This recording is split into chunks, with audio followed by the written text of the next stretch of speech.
आयुर्वेद के अनुसार मुलेठी खाना काफ़ी फायदेमंद होता है। खासकर इसी खांसी या गले की समस्या में खाने के कई फायदे होते हैं। आइए जानते हैं खांसी में मुलेठी किस तरह खानी चाहिए। इससे पहले मैं आपको ये बताऊं, आप वीडियो को लाइक कर लें और ऐसी ही अधिक वीडियो के लिए चैनल को सब्सक्राइब करें।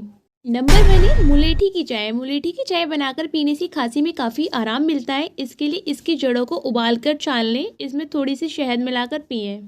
नंबर 2 है मुलेठी का चूर्ण। खांसी आने पर ये पाउडर के रूप में इसका सेवन करना भी काफ़ी फायदेमंद होता है। ये सूखी खांसी में भी लाभदायक साबित होता है। ऐसे में आप इस चूर्ण को हल्के गर्म पानी में मिलाकर भी पी सकते हैं।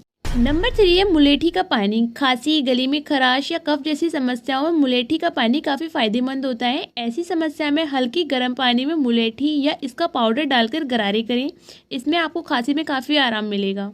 नंबर 4 है मुलेठी का काढ़ा। मुलेठी की जड़ों को पानी में उबालकर इसका काढ़ा बनाकर पिया जा सकता है। कड़वाहट कम करने के लिए इसमें आप शहद भी मिला सकते हैं।